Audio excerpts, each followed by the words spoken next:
Welcome to the Giving Business Soul podcast. In this time of great change, we need a new blueprint for business, one rooted in soul. Here, we explore consciousness, metaphysics, human optimization, and Christ's teachings with individuals and guests who embody this philosophy. Join us as we bridge business and soul.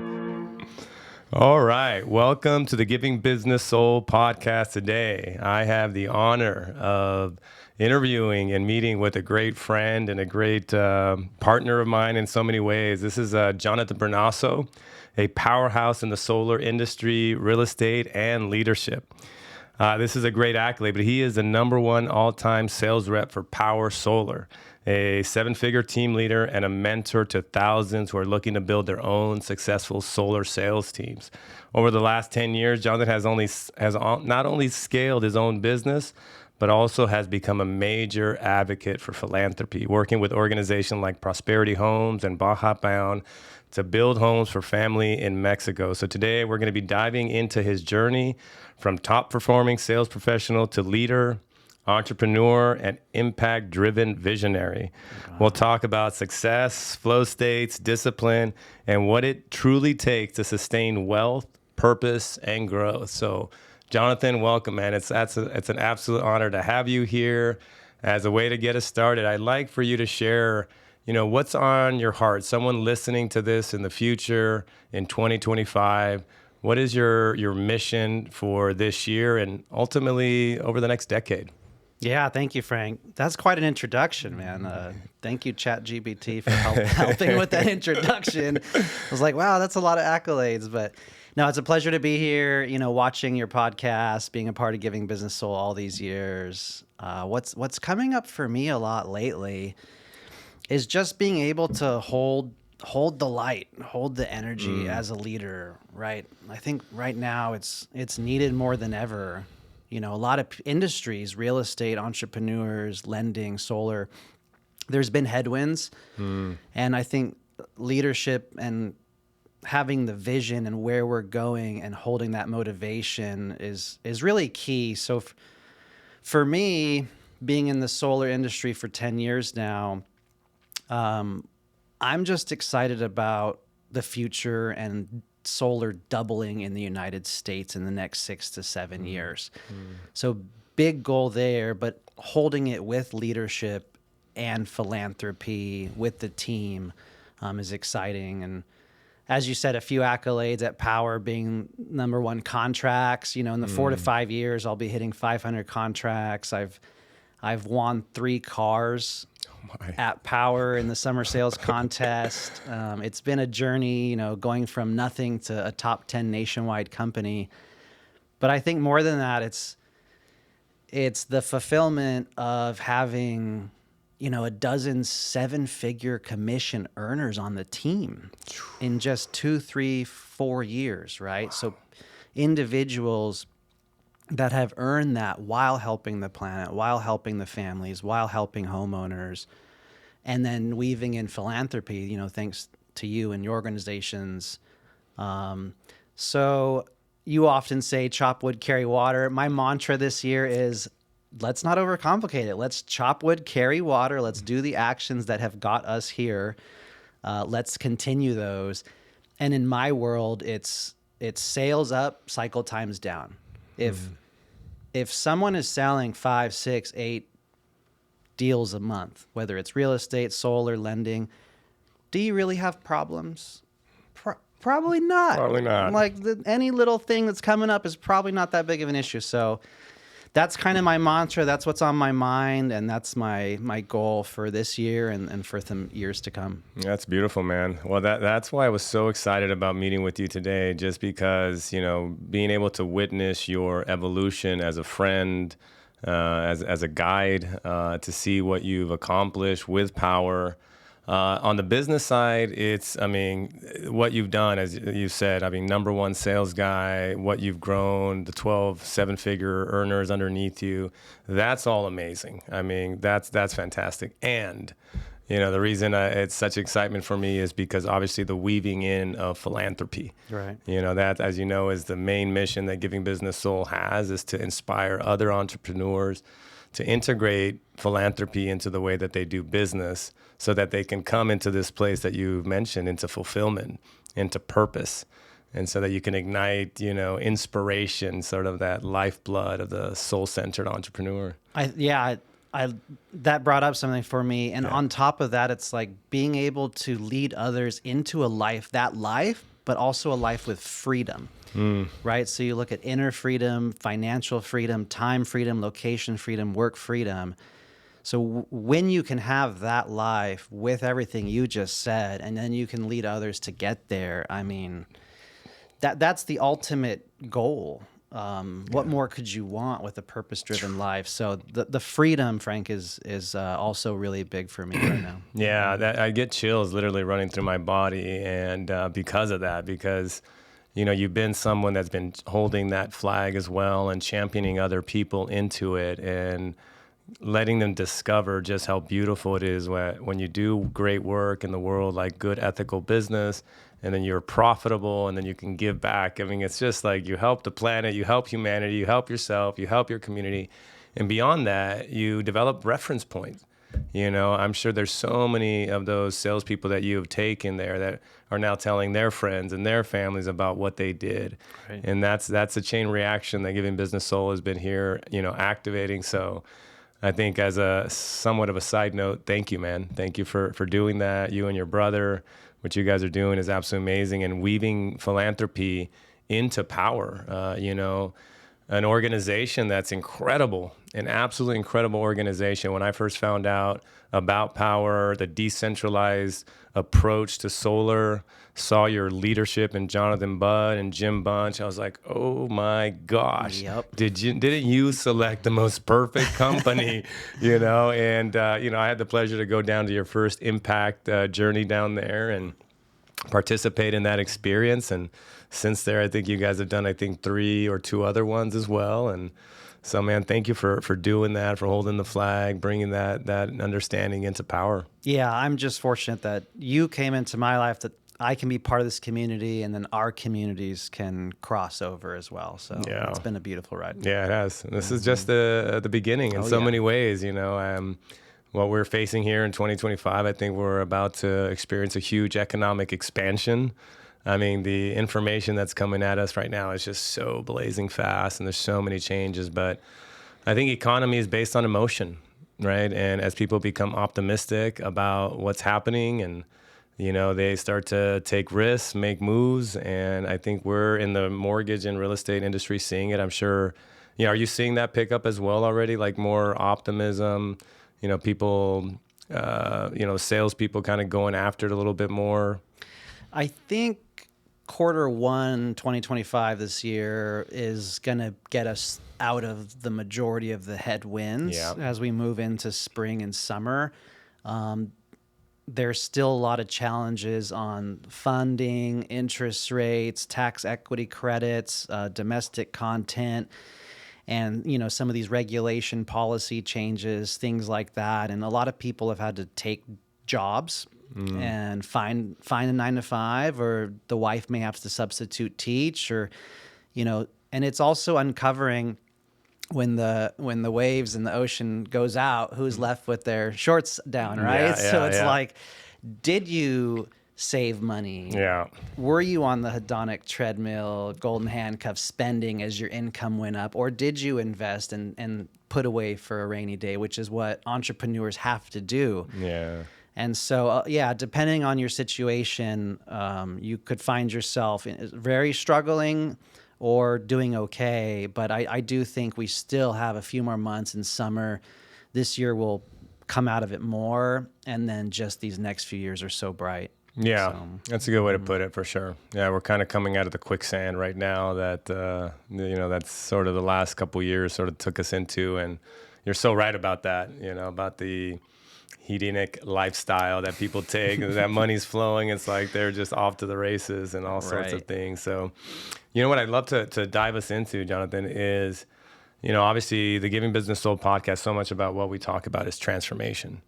It's sort of like the evolution of an individual, and especially somebody like yourself who has already made the leap from personal development into soul development.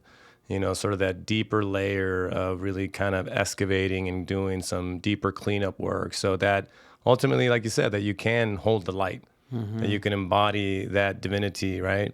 And so I'd love for you to take us back. I mean, what was Jonathan, before all of this, before, coming out of school, all the different things that you've accomplished? Who was Jonathan then? Sure. Yeah. So a little backstory. I'm from Southern California, Claremont, California, and my identical twin brother, Chris, and I were born to our parents when they were 21 years old, and it was, surprise, you have twins. Wow. And they did an amazing job. They sent us through private Catholic school, elementary school, private all-boys high school, and Don Bosco Tech in Rosemead. Sports were integral in our life. So soccer, competition, mom definitely held the torch. You guys can do more, always like playing devil's advocate. What else can we do? What about this? And so we have that instilled in us. It's a strength, and it can be a shadow if you know how to hold it, which Sure. you teach about. So that, our strong mom energy, our patient dad, sports, school, and my dad's parents came from Italy. My mom's parents, her dad was born in Mexico, and so that work hard generation, American generation, was very strong with them. And then they took what they wanted from their childhood and brought it to us. So Boy Scouts, Eagle Scouts, my brother and I, and then high school, Don Bosco Tech, private school, and then college wasn't even an option. So it was Cal Poly Pomona, working full time at Best Buy. Our mom helped get us into Best Buy. So sales, leadership, competition. I moved on to Verizon Wireless, and Chris went on his own path that eventually led to online marketing. And then Verizon, sales, my Best Buy department was one of the top performing departments in the company. And I flew to Florida for an Achievers contest. You're always winning contests. And then Verizon Wireless. I know there's a theme here. Verizon Wireless, the Pasadena and Glendora stores were two of the top in half the nation. And learning leadership and sales there. And then eventually finding the solar industry 10 years ago. But that's a little bit of the backstory there, and thankfully surrounding myself with friends and quality friends, and picking up a few rental properties along the way, because that's what my friends were doing and into, and let's rent a room and let's buy a rental, and that's allowed some freedom in my life today, making some of those moves. But ultimately, solar 10 years ago, when I found that, this Solar City, Tesla, Elon's cousin's company, I dove headfirst into that 10 years ago and did really, really well, but I was just an employee. And 1 month, if you're not hitting your quota, hey, you're on track to be terminated. But I was just your top rep the year before. Yikes. You know what I mean? And then tried my hand at real estate. I got my real estate license as well, and I was doing that. And Sunrun Corporate. So I worked for Sunrun Corporate. Met the CEO, one of the top performers there. And it was truly at that time where I started to learn like a referral-based business. So BNI networking, team networking, chamber of commerce, events, booths, home and garden shows, digital door knocking, social media, posting, this, when you combine all those together, you can be unstoppable. The more frontline handshakes and people which is tied into discipline, the better you can be as an entrepreneur. I think we all know that, right? Yeah. Shake more hands. And so it was in that moment where I was able to turn off company leads and have my own referral-based business. And then 5 years ago, Powur came after me on LinkedIn. And, as they say, the rest is history. It was the perfect culmination of the preparation from the sales training, from the networking, from the BNI, from EXP Realty, trying to do lunch and learns with one of my friends and mentors, Jacob Swodek. And then 5 years ago, it was like, here's the perfect vehicle for everything you've been doing up until this step. And just the stars aligned, right? So, I mean, a broad topic, of course, is just you never know all the steps that's going to bring you to the thing that's going to arrive in front of you. Yeah. So, Yeah. Wow. Well, a little bit unpacked there, but I think as a starting point, your parents, man, that they certainly sort of, integrated the pedigree. I mean, all the way through from the schooling to just the guidance and the preparation, church. Altar servers. Yeah, I mean, Boy Scouts. I mean, it's just perfection. Almost a little too much. There's a little bubble. Too much. I could see that, but certainly. But like I think Steve Jobs says it in his commencement speech in Stanford. He says you can never really connect the dots, moving forward, but you look back. And you really kind of can easily see that everything was in sort of perfect alignment to arrive you to these moments where they're just massive catalysts, And so with Powur coming 5 years ago, all of these different things culminating, I could even probably reach as far as saying even COVID hitting, online space, and all of that happening, and people looking for a different way to gain freedom and income, and it's just like. I mean, it was just a perfect culmination. So that's really amazing to kind of look at that and see where you are now and go, wow, that's pretty amazing. Right. I would love to maybe have you share. We always have very defining moments in our trajectory. There's individuals, moments, synchronicities that happen. If you could look back, is there a couple in there that just said, man, when that intersection happened, when that individual came in, or that person, or that event, what would you say that is? Yeah, I can think of one defining one, but I first want to say I think part of this conversation is the way I've always lived my life is if you work as hard as you can as what's in front of you at that time, if you're in the top 5 or 10% of what's in front of you, really give it your all. The next door will open, or someone will tap you on the shoulder and take you to the next place. A lot of people here that come into this room and other entrepreneurs are like, oh, I fell from nothing. I lost everything and I re-rose. Or, some of these types of stories are, oh, write down that I want to be a 10 millionaire. That's not really me. And that's okay. Yep. And there's lots of stories like that. But for me, it's work as hard as you can at what's in front of you, and the next door and the path will be there, because that goal is just a horizon. It's never ending, right? So if you're doing great at what's in front of you, that is fulfillment. It's not once I get 1 million, oh, I'm happy. So that's a mantra that I've always lived by, Frank. Yeah. One defining moment for me looking back that I explicitly remember is around 2019. And I was at Sunrun Corporate. I was doing a little real estate, and I even was doing Powur a little part-time, moonlighting, double dipping a little bit. And that year, I think I made like 180 at Sunrun and 30 or 40 in real estate and another 40 at Powur. And I was like, I'm on top of the world. Sure. I thought I was. Mm-hmm. I'm making as much as a doctor makes, or whatever it was. But this opportunity, Powur, was in front of me. So I have a dear friend of mine and a mentor named Edgar Reese, city councilman of City of Claremont. And I remember being in his kitchen, and I said, hey, there's this thing that I think I could do, Powur Solar, and I was scared. I felt the friction. I felt, I didn't want to pull away from my comfortable W-2 job I knew my whole life, and my gas card that I had, and some little insurance that I had. And, and he basically said, do you see yourself doing what you're doing in 5 years? And I was like, that's not exciting. I don't want to keep selling home to home in 5 years. And he's like, well, do you want to be a manager? And I already make more than my managers do being a top sales rep. And he's like, will they take you back? I'm like, yeah, of course they'll take me back. And he's like, Well, the answer is clear.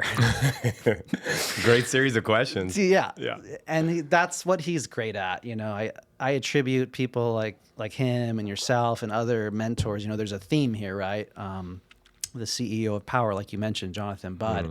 I'm so lucky to have a few of these mentors and friends in my life that I learned so much from. And Edgar is one of those. And it was in that moment that I put in my 3-week notice at Sunrun Corporate, leaving a $180,000 job with a gas card insurance to go off and try this thing, to run my own business for the first time, leaving W-2. And of course, is the best move that I've ever made. So that was a defining. How old were you at that moment? In 2019, that'd be 6 years ago. I was probably 33. Yeah, that's what I was wondering. Yeah, 33. That's a very defining year for so many people, that Christ number. 33. It's just that's when I went into the University of Santa Monica and started my sort of spiritual psychology and doing all this work. But I was doing the math, and I was like, a big defining moment. But that's a great story, and it's awesome that Edgar, did that for you and just kind of walked you down that. And it's a fantastic question at the end. He's like, would they take you back? And it's like, absolutely. It's like, well, pretty obvious then. Go for it. Take the leap. And, worst case, you got a door back here. What's funny?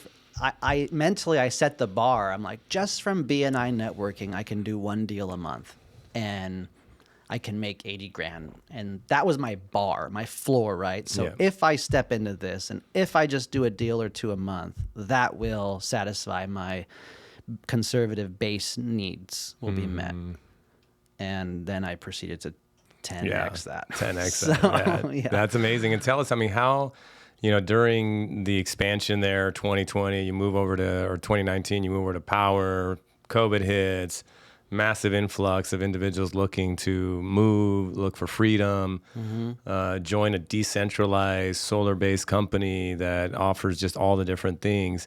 How big did you end up scaling that to? How big did you grow your organization? Yeah, 2020 definitely blew up quite a bit with COVID, like you're saying, and people looking to add income and find alternative ways to make money and do it on Zoom in 22 states and sell a product and help people save money. So the timing was perfect. And Powur was also perfect because we weren't like a door-to-door organization. We were a social-based, cloud-based online platform meant for online sales. And I was already doing some virtual sales at Sunrun prior. So again, perfect timing, perfect training, perfect vehicle. But I think it just expanded so much at that time. In May of 2020, I sold 26 deals virtually from my computer. Wow. Setting a record for Powur. And the next month I did 19. And the organization just grew. And, we have a mentee-mentor model, kind of a setter-closer model with training and a platform, and it was just ripe to succeed. The organization, Frank, probably got up to around 1,900 1099 consultants technically on the team or in the organization under me and a few of the leaders. Wow. So yeah, to date, there's 4 to 5 years later, we have over 8,000 homeowners installed around 22 states, just the team under me. Powur has probably 40,000. Wow. And, I'm almost at 500 personal contracts just at Powur in 4 to 5 years alone. So that's, the team was at its peak and crushing then. And then the last 12 to 18 months, as we know, there's been some headwinds, but now we're refining, we're tweaking. It's caused regulations and technology to improve. And so I think we're going to come out stronger. It's just been a little deep lately. Yeah. Well, and I think when you go through an expansion like that, you guys were Inc. 5,000, 4 years in a row. I think you ended up hitting the top chart at like 42, 43 at one point. That's right, yeah. And so, that's just like such a rapid expansion. And I think now you're just kind of going through a bit of a consolidation, and But in participating in some of your guys' events, seeing the type of leadership that Jonathan Budd has been able to assemble, I mean, at the end of the day, it's if you got the right model, you got the right leadership, you are now joining that leadership in a really big way. You know, all my chips are on the table with Powur. You know, obviously my son, Trey, shout out to my son, but he also joined underneath you as well in the organization. And so we're certainly looking forward to the thing opening back up and getting him to sort of climb that ladder again. What I'd love to ask now, because obviously we mentioned at the beginning, if you could see underneath Jonathan's shirt, you would see very little body fat. Yeah, you know, and this guy is completely sculpted and all about flow states. You know, somebody that's very disciplined. Tell us a little bit about those, you know, flow states, some of your routines. I mean, how is it that you just continue to sort of, like we said, chop wood, carry water, and what is the key there for you? Yeah. Man, we could talk about that all day. I love that topic. You know, one thing that came up when you mentioned COVID just now was COVID in 2020 is when I got my biggest. Like I was fat. I'm only 5'8" or 9" on a good day, depending on the shoes. You know what I mean? Decompression in the spine. You're like 5'9". Yeah. So I got up to 201 pounds, Frank, and Wow. and I was pretty big, you know. Don't show any pictures. Yeah, I was gonna say, put a picture in there, don't show any Jacob. pictures. But the before and after. But yeah, you know, I think it was 2020 or 2021. You did a 90-day not men's, or maybe it was a men's initiate program. Oh, that was a men's initiate program. Yeah, where you did 90 days, no grains, no alcohol, no numbing, you know, no drugs, this sort of thing. And the gyms were closed during COVID, and it was so tough. And why not just be on your computer all day long and have 2 drinks at night? What else are you supposed to do? And, you know, numb yourself in other ways or whatever that is. And so that's what happened. But thanks to that program you did, coming out of those 90 days, I remember being on a hike in Big Bear, and it was just, I was like, whoa, that's awesome. Walking and feeling the abs just getting, yeah. So, you know, I've shared this story kind of often when you take an Eagles approach view of this, right? I did a dry January 30-day. And, you know, you tinker, right? You'd learn these tools on the tool belt. Then I did your 90-day. And then the following year, I did a 30-day, no alcohol, and I changed the relationship with grains. When you do it for 90 days, like you teach, it's not just a 30-day, yay, let's celebrate and get drunk, and that just doesn't make sense. But props to you if you did 30 days, but you have to go longer to change the relationship with it like you teach, right? So coming out of these, I would change the relationship, and I would be more mindful of these grains and pesticides and, you know, processed breads and all this stuff. Like, man, what was I eating or what was I ingesting? And then one pivotal point for me was my birthday. What was it? Probably 2.5 years ago, I said, if I want the best version of me, inside health, exterior visual health, and career, that alcohol just doesn't really serve that. And then I proceeded to take 15 months off of alcohol, and also focusing on health, you know, a lot of the modalities that you teach, tinkering with intermittent fasting, less grains, less processed carbs, higher quality, organic, pasture raised, you know, more protein, all the different things that, you know, we could talk about, and we'll reference another podcast that you could watch for that. Totally. But so I think getting into health and learning those tools and changing my relationship with it allows me to now that's just my lifestyle, right? So, and that ties into discipline. Going to the gym or getting exercise in the morning is like brushing my teeth. If I don't do it, I feel off for the day. And especially if I let emails or, you know, operational challenges or reps that are upset get in before my workout, before my 10-minute meditation or my 10-minute red light stretch every morning, or read a little before bed, it'll throw off the day. So we tinker with these things often, right? But as of late, I charge my phone outside of my bedroom most days. Yeah. Most days. I wake up naturally. I get to bed at a good time. We do the Aura ring. We track our ring, sleep, heart rate when I get a good rest. And then I try to do 10 minutes of either mindfulness on an app or breath work. Today I did 15 minutes of Wim Hof, 4 rounds, 30 breaths, up to a 2-minute hold in preparation for this. And then, 10, 15 minutes of red light stretching, usually some caffeine to kickstart the day. Yeah. And then, just Nice. all the different ways. But I think discipline is also an overriding theme to that. Are you willing to do the hard work? Discipline, I think, is the biggest form of self-love, right? And freedom. I'll say that again. Discipline is the biggest form of self-love and achieving freedom. And you know that more than anybody. Your abs are way better than mine. I don't know. We're starting to compete. We're going to have to go on a stage soon here together. Comment below. What's your vote? Exactly right. That's awesome. Yeah, but it's... I'm glad that you're sharing sort of routine and also saying that aspect about self-discipline being the highest form of self-love, because it's so true, so self-evident at some point.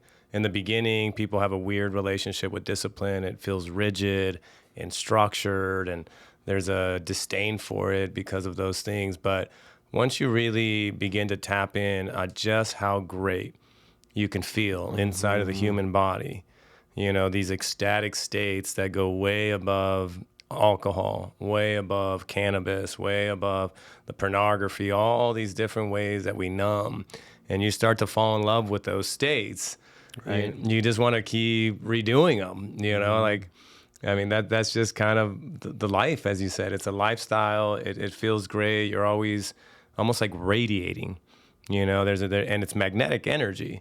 Other people see it. I would love for you to share stories about that, because my sense is that you've probably grown a big part of your organization based on people seeing the type of leader you are. It's just you're connected, emotionally intelligent, you're disciplined, you walk the walk, you talk the walk, all of it. How has that really translated in business and helping you grow your organization? Yeah, that's a great point, and acknowledging that, especially with leadership, that you can lead from your authentic self, but you can have success and you can be physically in shape, right? It doesn't have to be one or the other.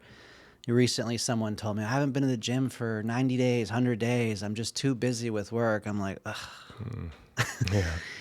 What's going on? Yeah. Like, talk to me. Like, that is not okay. This is brushing your teeth every morning, right?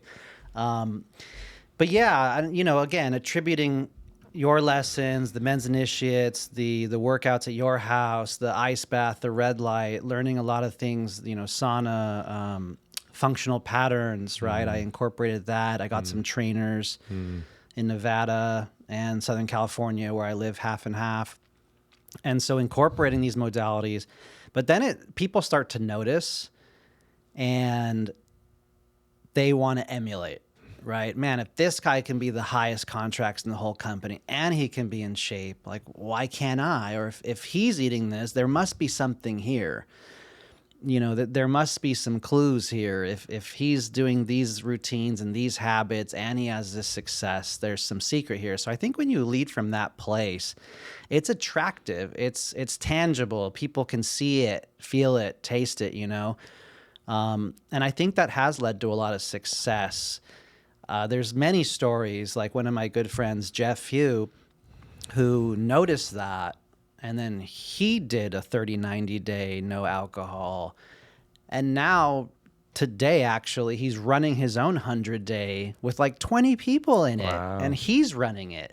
Awesome. So it's really cool when I get to lead, and then others see, and then others follow and implement. I mean, there's no better reward in fulfillment than that. You know what I mean? And when others want to join because they see, oh wow, he is grounded in health and integrity and ethics, I want to be a part of that team. It's attractive.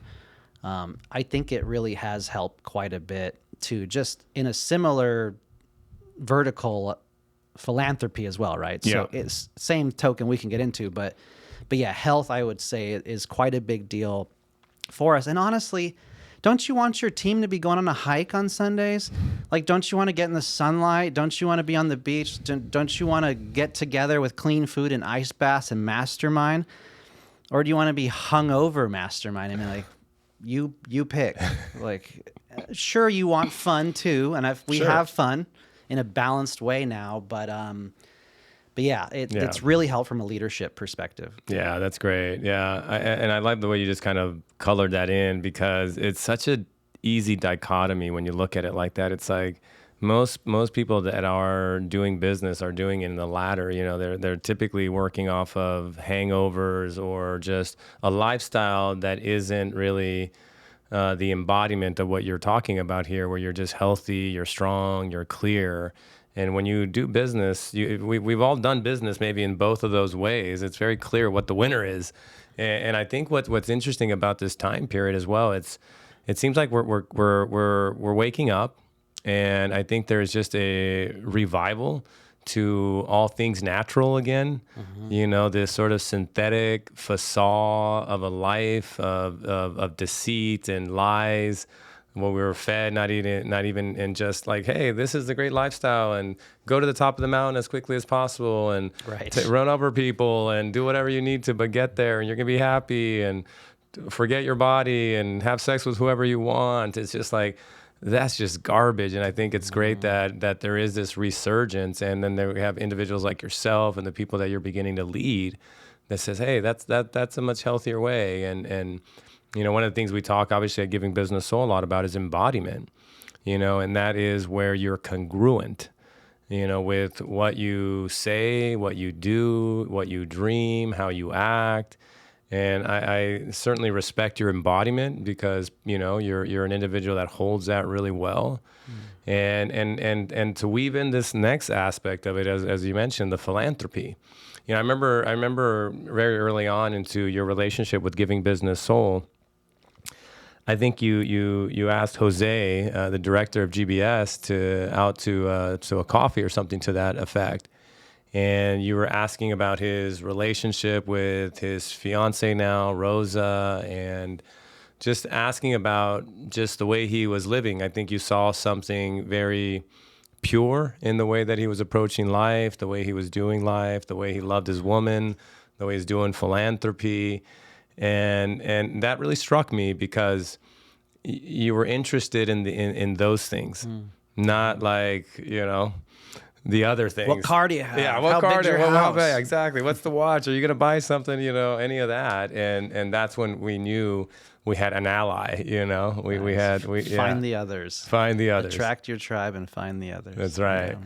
And but that was really a big insight for me, that okay, these individuals are of this tribe, and then obviously you went on your first philanthropy trip, and you got the experience of going out there with Prosperity Homes and Jeremiah Forrest. You know, I've done philanthropy in a couple other ways, and I certainly feel that there's something really special about Jeremiah. You know, he's got really a very pure golden heart. Mm-hmm. And when that guy opens that thing up and he does the philanthropy over there, there's just a texture in the room. There's something very unique, very special. Tell us a little bit about your experience with philanthropy, with Prosperity Homes. What has that really brought to your life, to your community, to your circle?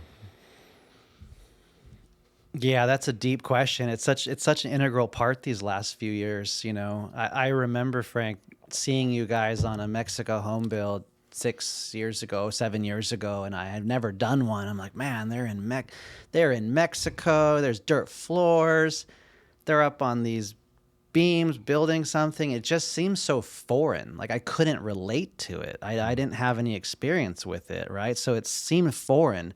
Almost scary to like put myself out there or just commit, you know, and a lot of people do have hesitation on safety or Mexico or some of these other things, which is, it's normal, but it is totally safe. I mean, I think I've done probably 14 or 15 builds now. It's been quite a journey. Yeah. So, going back when I first saw it, and then I really wanted to do one. So my brother and I were getting more in your community and more in this office. My brother and I did our first build. I vividly remember, and it was just so impactful. Building side by side with the family, the husband, the wife, playing with the son. It was such an amazing journey. And then when I won, I forget which summer sales contest at Powur Solar, the first or the second, when I won, then, I received the Model 3 Tesla, which was worth $23,000 cash or whatever it was. I said, I'm going to take my team down to Mexico and build a home since I won. Wow. Yeah. And so it wasn't shortly after that I did bring down, and I think I was able to sponsor 50 to 75% of the build or whatever it was. But I brought down Rick Joseph and many others. Cynthia has done many builds now, my brother again, and a few other power leaders. And it was in that moment that a light bulb went off for Rick and Cynthia and us, and he was like, we have to bring this to Powur Solar as an organization. And that in that moment, we did bring it back. And, shout out to Rick Joseph and Cynthia and those that made that happen. And then to our chief marketing officer, Cammie, who was actually looking for something just like that at the time, who, if she was going to be a part of Powur Solar, she's amazing. She needed to have that component. And Rick Joseph was like, knock, knock. I got the perfect prosperity homes for you. It was so synchronistic, right? They say when you notice more synchronicity, you're doing the deeper work and you're on the path. Even saying that story, man, I didn't even put that together, too often till right now. And it was just the perfect divine timing of that. So now Powur Solar has what you referred to as the impact journey. It's work hard, play hard. It's where they take their top 20 to 30 performers across the country down to Mexico, build a house and service. And then we get to go to Valle de Guadalupe, nice resort, zip lining, ATVs, horseback riding, wine tasting, wine and dining, masterminding, and come back home. I mean, it's the perfect contest journey award for our organization, because we're all about impact and income. And being able to lead in philanthropy, kind of ending with this, again, being lucky to be part of this community, your community, other communities where materialism and flashiness is not the ultimate drive, because it's empty. It's a never-ending horizon, right? You can wear a Breitling or Rolex or whatever, and the other guy's got the Patek Philippe. Who cares? I mean, it's never-ending, and 30 days later, it's like, oh, it doesn't matter. But so that's why I've never really been attracted to materialism or flashiness, but instead I like to lead from philanthropy and, physical exercise and leadership in those modalities. And I think it attracts a true, authentic person that wants to be a part of that vision. And I think there's magic in that. And philanthropy, thanks to you and Jeremiah and what you guys do here on this floor, has brought in so much abundance into Powur and all the lives that you've touched. Yeah, thank you for that. Yeah, shout out to Rick Joseph. Shout out to Rick Joseph and also Cammie as well, and Cynthia for sure. Cammie is an incredible leader, incredible powerhouse of a woman. And that, as you said that right now, or that intersection that happened with, you guys going down there. Because I remember when I sat in that house with Rick Joseph and he had all his tats. I'm like, I think I'm going to like this guy. We just started going deep into some deep conversations, and he immediately felt that and obviously brought it in, and now it's a big part of what you guys are doing down there. And that is what's beautiful, where, when you lead in this way, like, you're either going to really sort of meld into the group in that way, or it's just going to kick you out. It's like, it just doesn't, right. There's such a strong energy field when you have a group of individuals that are really championing philanthropy, non-materialism, and also not to confuse anyone that just because it's philanthropy and non-material, it doesn't mean that it's not profitable, that you don't work your ass off, that you don't go and get it done. It isn't soft business. It's still great business acumen. We just have a different orientation to what some of our funds should go to. Certainly, some of the funds go to establishing freedom and safety for ourselves. But, when you have a certain amount, it's like, why not, right? It's almost, Frank, on that note, it's almost a responsibility. There you go. Of entrepreneurs, especially when they achieve success. And that's a lot of what Giving Business Soul stands for and teaches, and tithing and philanthropy, right? But I truly feel that it's a responsibility when there are leaders that achieve success to lead in this way and to shift the planet in that way. I would feel greedy and empty if I didn't have that insight. So yeah, I do think so. Yeah, absolutely. And I know we talk about it. I think you mentioned before that you've actually shared one of the concepts that we have at GBS, which is about the power structures, right? And the business. Are we doing telepathy? Because I was like about to say, I'm excited for that one. yeah. I just recently posted about the telepathy tapes. When you get a chance to listen to those telepathy tapes, it's phenomenal about autistic children being able to develop. They have telepathy capabilities at like 100% accuracy, but I think they're signaling sort of what's coming. And right now, I was like, as soon as I just said a couple words, ding. Ding. But one of these concepts that we bring about here within Giving Business Soul is that we're in a transitional time, right? And we can all feel it. Timelines are accelerating. What is happening right now with the new administration, everything that's sort of being unveiled, we're beginning to see. And in this sort of renaissance, there is a huge responsibility for the entrepreneur, because of the power structure is now business. And I'd love for you to kind of share a little bit about how you also see that now, with, how you share that with other business leaders and sort of what they take away because when I first sort of came into that understanding and I saw it, I was like, this is our time. Mm-hmm. This is our time right now. Entrepreneurs are the new power structure.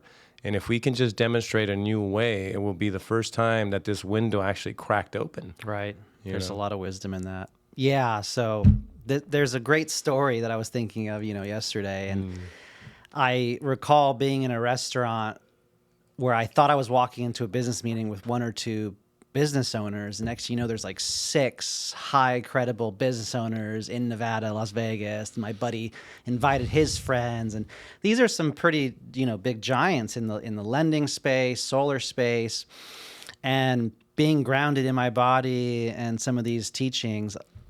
At one point, I said, this is what I stand for. This is what Powur stands for. It's not just, a sale or something like this, but let me explain why. Let me explain the mission and the vision, the purpose, right? And so I used your story that you often refer to. It's when you look back throughout history, the tallest buildings in the skyline are often those that hold the most power and control, from the families and the tribes, or the religions, and then the governments, and then today, the tallest buildings, the Facebooks, the Apples, the Twitters, the Elons, especially right now with the new administration, right? We're seeing it unfold. The Dr. Oz's and the RFK Juniors and all these different business people are now getting more control, to your point. And so what I told them in that dinner, and I'm sharing the story of looking at the horizon, looking at the skyline, and now it's business. And there's a responsibility as entrepreneurs to shift the world, to bring in a little bit of feminine, to bring in some philanthropy, to bring in tithing with ethics and integrity. And the greediness and the masculinity is cracking. And it was so funny. I remember looking around, like all 6 people are just like, they're just dialed and like, hell yeah, this is awesome. Thanks, Frank. Like I know that feeling. Who shares that story at sushi when these guys are drinking a whiskey and I'm just saying this amazing story and I'm like, yeah, that's right. They're gonna remember this. But at the same time, it's so true, right? Yeah. And to your point earlier, you know, we talk about this, and Annabelle talks about this, and Betty Kovac's podcast I watched that you did was really insightful. There is an awakening going on, likely more than prior eras, where people are realizing the old oligarchy and hierarchies and the government I thought was protecting me and the company I thought had my back with my fire insurance, and it's all guys. It's bullshit, right? Like, people are waking up and they're like, oh, wow, look what Elon's uncovering, that we're spending money in this country for theater classes, right? Like, there's so many things that we're waking up to. And part of that reawakening is exactly the point you brought up. The entrepreneurs shifting, philanthropy, fulfillment, and the old modalities are not serving us, and they were actually even poisoning us in health, and it is a form of control, which is fine. Awaken up to that, and then shift accordingly. But don't be naive or ignorant to it. And again, this is a huge theme that you teach, and that I've been lucky to pick up from your teachings. Yeah, that's cool. I don't think I heard that story before, but I know that it's such a cool sensation, because when you strike truth, you know, people cannot deny what they're hearing and how they're feeling and how they're seeing it in their own consciousness. And when you give them that frame of kingdoms, churches, you know, government buildings, and then now business, it's like, it's just the truth. You can see the timeline moving, and then you had to belong to the bloodlines to make changes in those, but now we don't, right? And that's what the opportunity is. And I think it is, you know, a bit destabilizing for a lot of people who sort of were very deep inside of the Truman Show, right? They were just kind of going through, and the automaton, and just kind of, okay, cool. And now it's like literally, it's all beginning to kind of crumble in front of their eyes. And so I think moments like this, individuals, leaders, people that have been preparing, giants, individuals that will leave their mark. This is a time period, and so it's an extremely romantic time to be alive. You know, when you can see that what the opportunity really means. You know, either we go in a completely, you know, bad direction, or we move it into, you know, what we've been promised. You know, this liquid memory inside of us all that we know we can attain here on this planet, you know, establishing the great kingdom here on Earth. That's and right. So it's a beautiful time to be alive, and it's beautiful to be working with others like yourself and everybody in Powur, and, you know, and it's just, it's exciting. I'm excited about it. So I think in a way to sort of like wrap this up, where do we go? Let's any other topic that you'd like to maybe jump into? I did want to give some advice for someone starting off, you know, what that looks like. Yeah, let's do that. And it'll be twofold. The first part is, you know, discipline and emotional intelligence, I feel like, is the top 5% performers. Earlier, I was going to say discipline translates into business, right? So if you're in your health, you're in your gym, you're in your body, you're taking care of those activities, it also translates to business. And the top people, if you want to make the most money, you want to have help others make money as well. Right? It's cool to do it on our own and sure, make 3, 5, 800,000, whatever it is. But if you really want to make impact, income, and wealth, you have to help hundreds of others make income, right? Look at the giants, the Zucks, the Elons, the all the people at the top. They all have thousands of employees under them. So if you want to be a leader, emotional intelligence is one of the keys. And in there, for me, Frank, one of the biggest learnings, and I look up to Charles Thompson and Jonathan Budd and a lot of people and yourself, reacting versus responding, right? And this is just something, especially as men and masculinity, that we have to learn. But there is definitely something, guys and gals, the faster you learn how to respond and not be in your old patterns and a lot of what you teach, and you can not react, you can respond in the right time. As a leader, that's necessary. So just for leadership, I wanted to say discipline and emotional intelligence is key. And then the second thing I wanted to give is any advice for someone looking to start off. Hey, I'm young. I want to get into entrepreneur business. I don't know what to do. A lot of times it's someone that has a side hustle or they're working part-time, maybe it's Best Buy, Verizon, or wherever it is, a server at a place, right? But I would focus on your side hustle, whether that is solar or loans or real estate. So one of my biggest advices for a younger person starting off is get in the office with a top performer that's making 4, 5, 800,000 or more, that has learned how to brand themselves in today's social media, podcast, online image, networking. And you need to put in the time and the work to be in that office and grind it out, ask what you can do for them, and maybe have your side income or maybe make minimum wage. And you want to shadow them on appointments. You want to do the grunt work. And that's what I would tell, my child today or someone looking to get started is align yourself in a profession where you can help others. You can eventually build a team, and you can learn from someone that brands themselves. Would be a tip I would give to someone looking to get started. Those are great keys. That's part of our, Soul Accelerator program and the Roundtable. So anyone out there looking to learn these concepts, certainly send me a message. Yeah, jump into the course.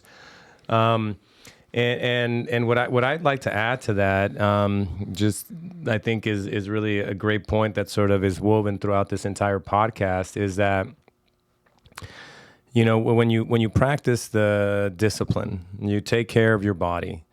You start to develop and cultivate emotional intelligence by learning who you really are, addressing your unresolved emotional pains and memories, so that when individuals say certain things, that you're not triggered and become reactive. That's right. That's certainly major keys. And another thing I feel like is one thing that everyone should take into consideration, especially after listening to Jonathan's story, is there's a guiding principle. There is, an organizing principle, a Holy Spirit, or whatever you want to call it, that is constantly guiding your life. And I believe that it gets activated when you're honest, when you work hard, when you want to do good deeds for the world. And your role is just to, like you said, just do your best, be honest, give it all you got, and pay attention. See when someone taps you on the shoulder, offer something very unique, and then have the courage to walk through it. Understand that you've been prepared, that this is sort of you've earned the next step. And that's the way life works. The universe, God, responds to vibration. It responds to frequency. And when you are depositing goodwill through your actions of goodwill into the universe, this organizing principle, if you just pay attention, it's there. It's like you said, the synchronicities that continue to arrive at the perfect moment. Even through the challenges and the hard times. And if you have that mindset, knowing that this is for you, serving you, right? That's it. That's the beauty. And one thing Jordan Peterson says, Frank, is happiness is fleeting, but my goal is to be the best version of myself, right? Through ups and downs and hard times and relationship challenges. And so that's kind of a mantra that I also live by. Yeah, I love that. And I think too is like, pursue great things. Pursue something that's worth living for. Pursue greatness. And I think in the pursuit of greatness, you'll find the hand of God will always be guiding you, right? Because we're all here to unearth something really big, especially at this time period. So if you're an individual out there looking to get into entrepreneurship, take what you're listening to right now, Take it into your heart and understand that it's incredible when you do this work in that way and you let this sort of organizing principle, this Holy Spirit continue to guide you. It's summoned by an open heart.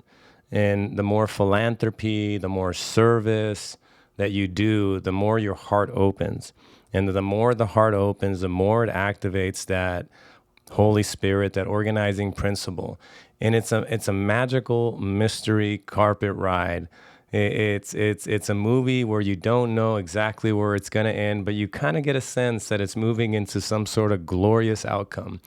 And when you live life to the fullest and you suck the marrow out of it, before you know it, you're going to arrive wherever you destined to arrive to, and going to be living the greatest life you've ever imagined. Amen. Amen to that, brother. Well, I think with that, maybe we close it up, brother. Thank you for joining us. Thank you for sharing your knowledge, your story. My prayer is that it's heard, that it's taken in by other individuals, and that they begin to walk the same way that you have. Thank you, Frank. Appreciate you.